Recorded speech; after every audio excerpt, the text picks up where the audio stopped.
So let me show you the online portfolio system now.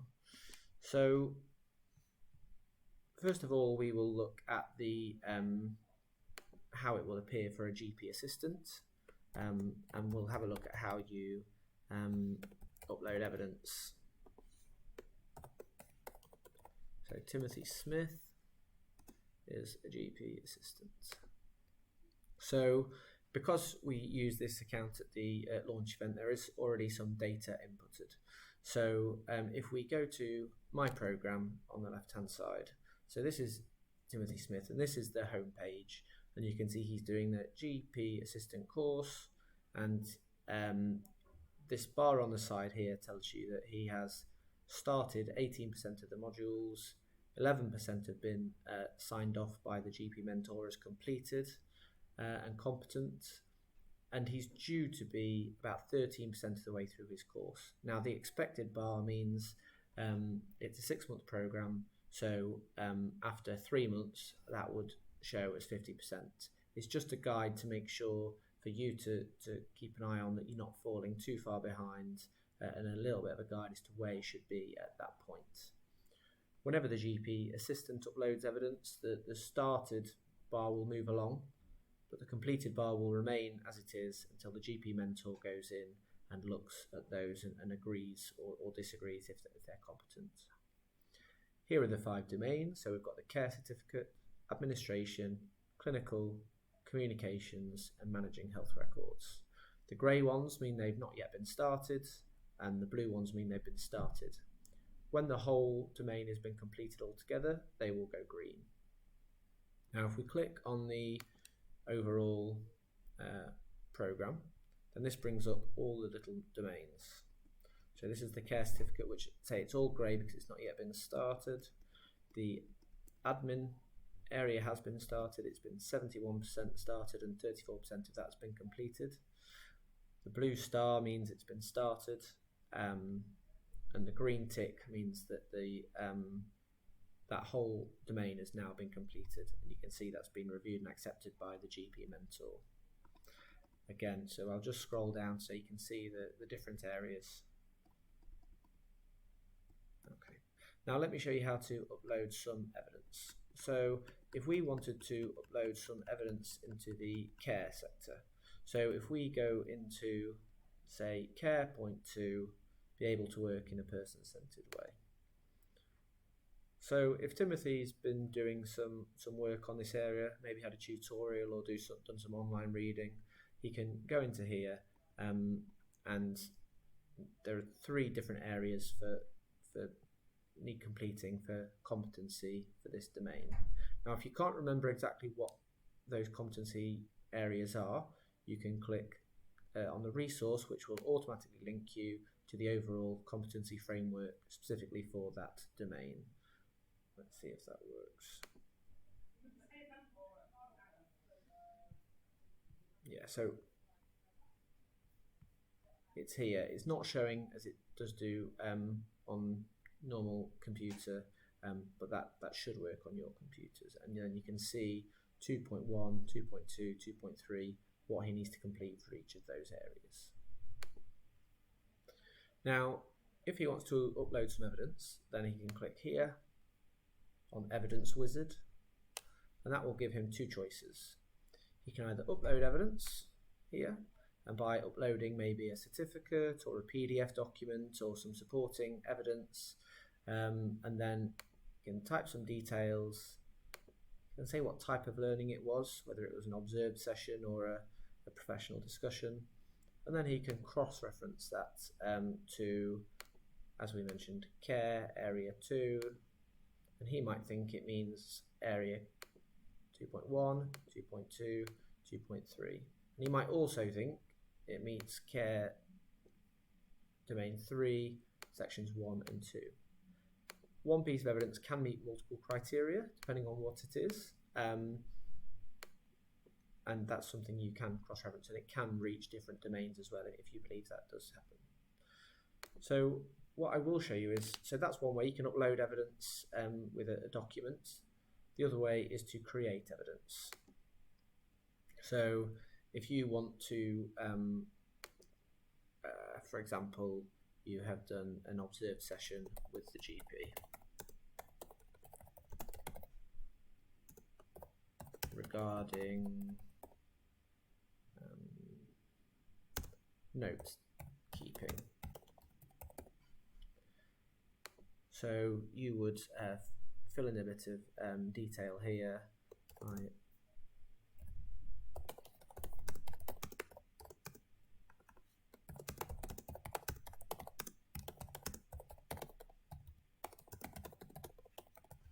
So obviously you would need to write some more evidence. I'm not going to take all that time now.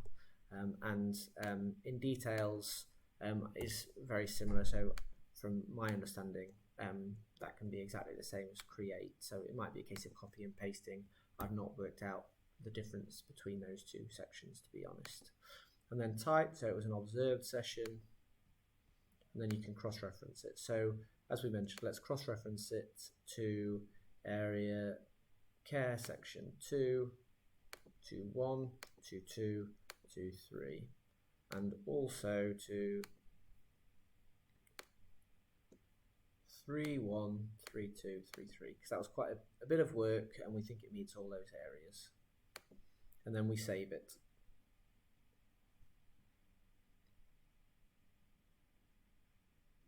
And that should save, and it says evidence successfully saved. Would you like to submit this evidence for review? And so unless you want to go back and further edit it, you submit it for review, which will then go to your GP mentor. So you'll see the started bar has gone from 18 to 22% because you've added some evidence, but the completed has not changed at all because, as I say, the GP mentor has not yet gone into that area. So that's how to upload evidence, and we can see now that these boxes here are ticked. However, then the completed area is not yet ticked because the GP mentor has not yet agreed that that evidence provided shows they're competent in that area. So now let's go back into let's go into now the GP mentor side of things. See how it looks from their side and how they review evidence.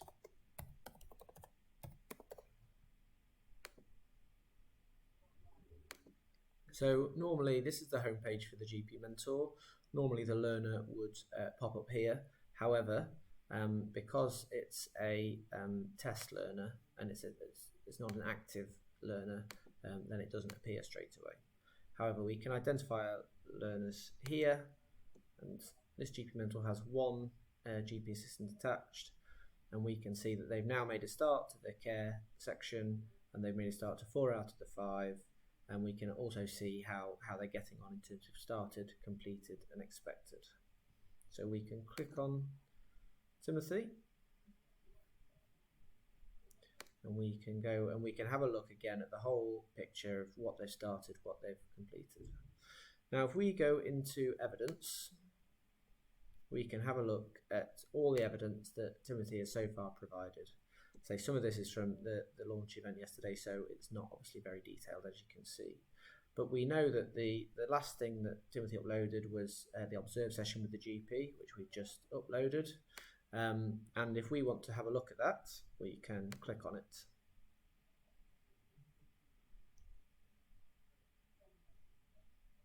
And when we click on that,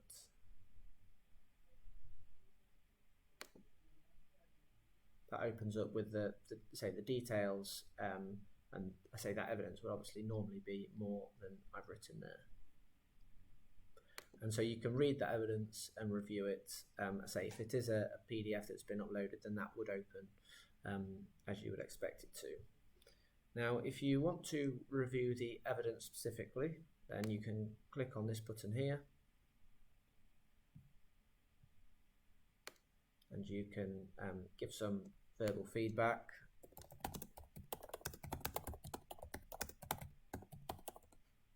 Written feedback, should I say. And then you can say that was 3 hours on the job training, and you can save that.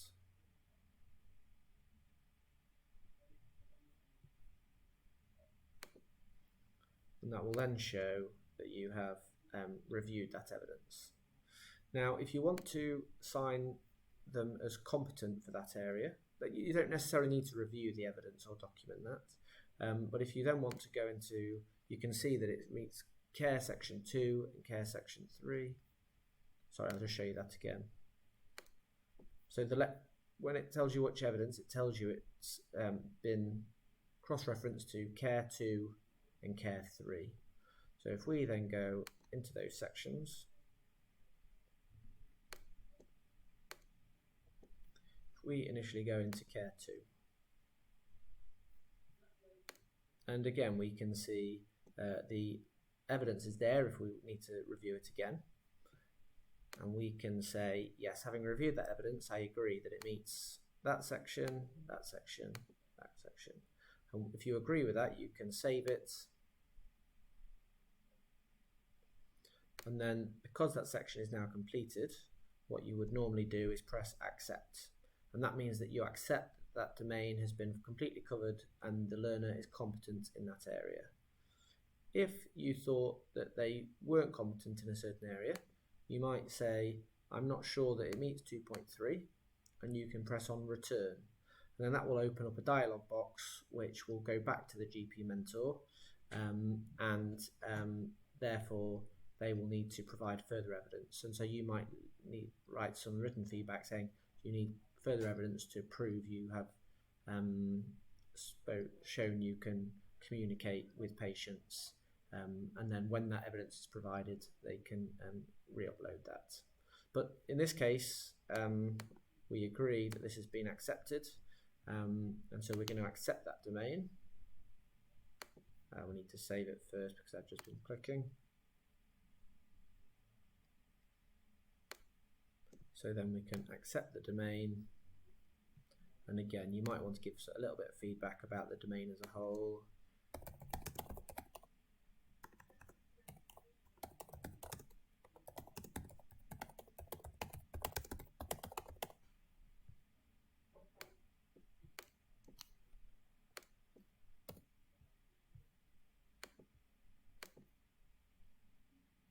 And you would save that. And then that section, you can see the completed bar has now increased.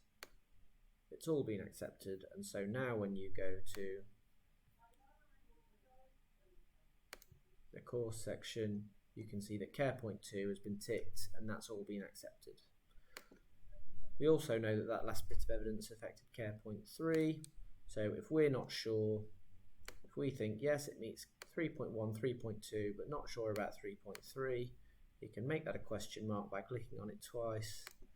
We can save that.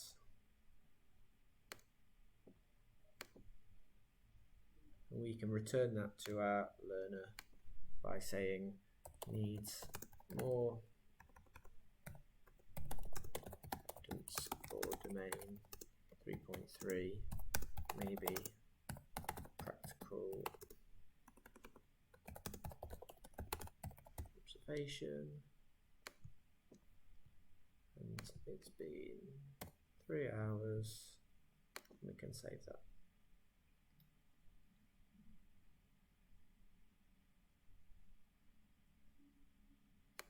So that's been returned to our learner. So let's see, and you can see there is some sort of log down here of those things that have been happening. And so if we now log out and log back into our learner's portfolio,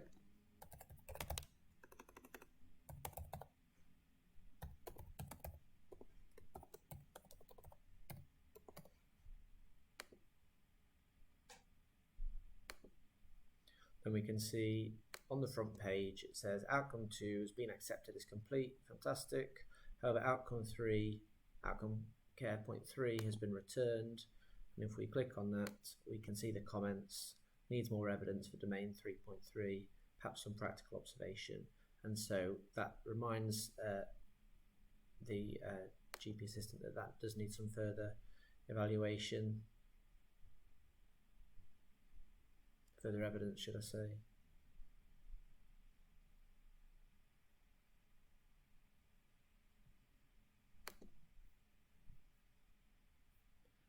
therefore, if they went into this section, there you can see that the first two have been returned, but that one's been questioned. So you would need to upload further evidence, again, sort of submit your competence claim, if you like. I think that's probably as much as I'm going to show you today, and as much as you really need to know at this point. It does actually seem quite user-friendly as far as online portfolio systems go, and I've got my head around it relatively quickly. As I mentioned, there are user guides that we'll send to you, and you should have actually received them already, and there are online support through the technical team, which the details should actually be on here. So you've got an email address there to contact if you're having problems. We will hopefully have your login details for this with you shortly. So we're coming towards the end now. So I guess a few final thoughts. So this is new for all of us. We're learning as we go. We don't have all the answers. I don't think anybody in the country does really at present. And so speak to each other, speak to us. It's a learning process more than anything, and we want to support you and help you to achieve this. And as I previously mentioned, it's an opportunity to upskill your own staff, broaden the skill set of your own workforce to hopefully make the workplace a better place for us all. I've mentioned support each other via sort of whatever methods you want to do. Try not to fall behind. It is not a small amount of work. Often people will be starting from different starting points. As some people on this course will be HCAs, some people will have a secretarial or practice manager background, where a lot of the admin side will they'll already be competent at. So we're starting from different areas, but try and keep up to date as we're going along. And if you are struggling, let us know so we can help. Finally, just contact details. So you can always contact me at david.peachey@nhs.net. I'm happy to receive direct emails. I do only have 1 day a week allocated to this. I do check emails other days as well, but I can't always guarantee I'm going to be able to get back to you too promptly with those. The Alliance Hub email is monitored on a daily basis other than weekends, and so that's probably where you're going to go for most things, but you're always welcome to contact me if you're not getting the answers that you expect. This is from yesterday, so obviously you can't ask any questions, but I hope that has been useful, and I hope that it's actually a really successful project for us all, and all the best with it, really. I say, if there are any questions or anything's really uncertain, or if you're not sure that this is for you, then please do let us know as soon as possible.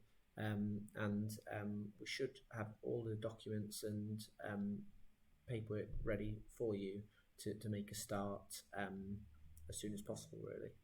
Thank you very much. Bye-bye.